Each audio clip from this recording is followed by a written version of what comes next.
వందే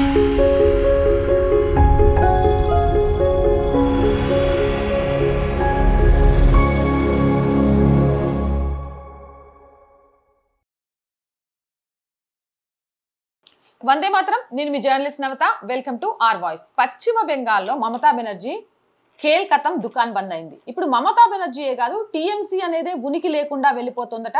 ఇక పశ్చిమ బెంగాల్లో అధికారం కోల్పోయిన టీఎంసీకి కోలుకోలేని ఎదురు దెబ్బలు తగులుతూనే ఉన్నాయి వరుస పెట్టి.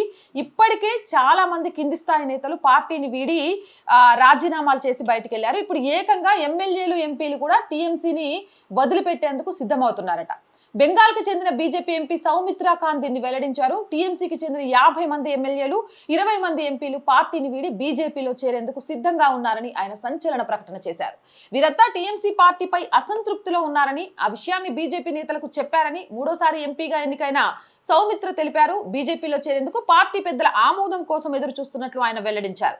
బీజేపీ కేంద్ర నాయకత్వం నుంచి ఆమోదం గనుక లభిస్తే టీఎంసీ ఎంపీలు, ఎమ్మెల్యేలు బీజేపీలో చేరతారని, దీంతో టీఎంసీ రాష్ట్రం నుంచి తుడిచిపెట్టుకుపోవడం ఖాయమని సౌమిత్ర ఖాన్ స్పష్టం చేశారు. ప్రస్తుతం లోక్సభలో పశ్చిమ బెంగాల్కి చెందిన మొత్తం 42 మంది ఎంపీలలో టీఎంసీకి 29 మంది, బీజేపీకి 12 మంది ఉన్నారు. కాంగ్రెస్ కు ఒకరున్నారు. అయితే సౌమిత్రా ఖాన్ చేస్తున్న ఆరోపణలో నిజం లేదని టీఎంసీ అంటోంది. కానీ ఇది నిజం. అక్కడ కాషాయ పార్టీ నుంచి ఇంకా సమ్మతి రాలేదు. సమ్మతి వస్తే మాత్రం ఖచ్చితంగా కూడా చేరడానికి సిద్ధంగా ఉన్నారు.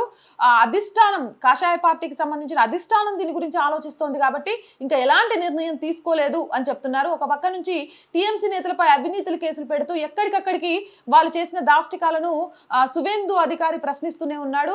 అలాగే మంత్రి సుజిత్ బోస్ ఇటీవల ఈడీ అరెస్ట్ చేసింది. తాజాగా టీఎంసీకి చెందిన 100 మంది కౌన్సిలర్లు ఆ పార్టీకి రాజీనామా చేశారు. ఏదేమైనా మమతా బెనర్జీ ఓటమితో మొత్తానికే టీఎంసీ అనే నౌక సముద్రంలో మునిగిపోయినట్టుగా అవుతుంది. రాబోయే ఎన్నికల వరకు అసలు టీఎంసీ అనే పార్టీ ఉంటుందా, లేకపోతే చరిత్రలో లిఖించదగుతుందా, అంటే ఒకప్పుడు టీఎంసీ ఉండేది అని మాట్లాడుకునేలాగా అవుతుందా అనేది ఇప్పుడు ప్రస్తుతం చర్చించుకుంటున్నారు. మరి దీనికి సంబంధించి మీరేమనుకుంటున్నారు? మీ అభిప్రాయం ఏంటి? కామెంట్ చేసేయండి. జై హింద్, జై భారత్. అండ్ రోజు చెప్తుందేనండి, R group of channels, R voice, R political, R Sanskriti, 3 మన ఛానల్సే.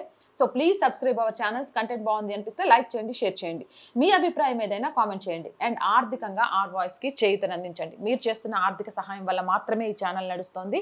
అలాగే సపోర్ట్ చేస్తారని ఆశిస్తున్నాం. ఆర్థికంగా సపోర్ట్ చేయాలి అంటే సబ్స్క్రిప్షన్ పక్కనే జాయిన్ అనే బటన్ ఉంది. 1 to 5 లెవెల్స్ ఉన్నాయి. ఏదో ఒక లెవెల్లో సపోర్ట్ చేయండి. లేదా స్క్రీన్ మీద గూగుల్ పే, ఫోన్పేతో పాటు అకౌంట్ డీటెయిల్స్ ఉన్నాయి. మీకు తోచిన సహాయాన్ని అందించండి. వ్యాపార ప్రకటనల కోసం 8328 500 576 నెంబర్ని సంప్రదించండి. జై హింద్, జై భారత్.